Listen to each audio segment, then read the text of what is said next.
Big pass Tamil இப்போ வரைக்கும் 9 season நடந்திருக்கு.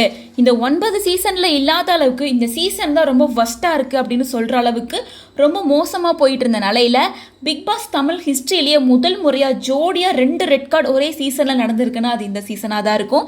ஏன்னா கம்ருதீன் பார்வதி 2 பேத்துக்கும் ரெட் கார்டு கொடுத்து வெளியே அனுப்பிட்டாங்க. இந்த விஷயம் எல்லாருக்கும் ஒரு பக்கம் சந்தோஷமாக தான் இருந்திருக்கும்.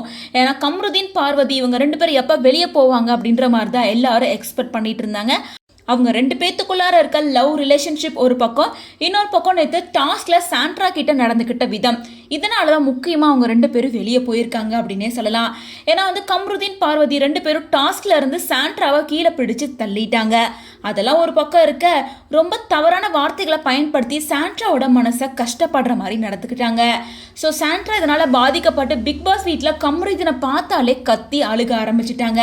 ஸோ அப்படி மென்டலி அவங்க டிஸ்டர்ப் ஆயிருக்காங்க அப்படின்னு சொல்லிட்டு இப்போ கம்ருதீன் பார்வதி 2 பேருக்கும் விஜய் சேதுபதி ரெட் கார்டு கொடுத்து வெளியே அனுப்பியிருக்காரு. வெறும் ரெட் கார்டு மட்டும் கிடையாது, ரெட் கார்டோட சேர்த்து இது நாள் வரைக்கும் அவங்க பிக் பாஸ் வீட்டில் சம்பாதிச்ச எல்லா அமௌண்ட்டையுமே பறிமுதல் பண்ணி தான் வெளியே அனுப்பியிருக்காங்க.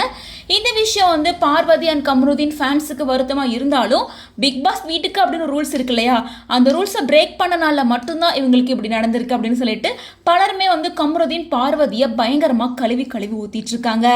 ஸோ அதை தொடர்ந்து இந்த வாரம் டேஞ்சர் ஜோன்ல இருந்து எவிக்ட் ஆக வேண்டிய நிலையில் இருந்த சுபிக்ஷா இப்போ காப்பாற்றப்பட்டிருக்காங்க. ஸோ அவங்களுக்கு பதிலாக இப்போ கம்ருதீன் பார்வதி 2 பேரும் ரெட் கார்டு வாங்கி பிக் பாஸ் வீட்டை விட்டே வெளியே அனுப்பப்பட்டிருக்காங்க. மேலும் பார்வதி கம்ருதீன் பண்ணது சரியா தப்பா, அவங்கள வெளியில அனுப்பியிருக்கலாமா வேண்டாமா அப்படின்ற உங்களோட ஒப்பீனியனை கமெண்ட்ஸ் மூலமா ஷேர் பண்ணுங்க.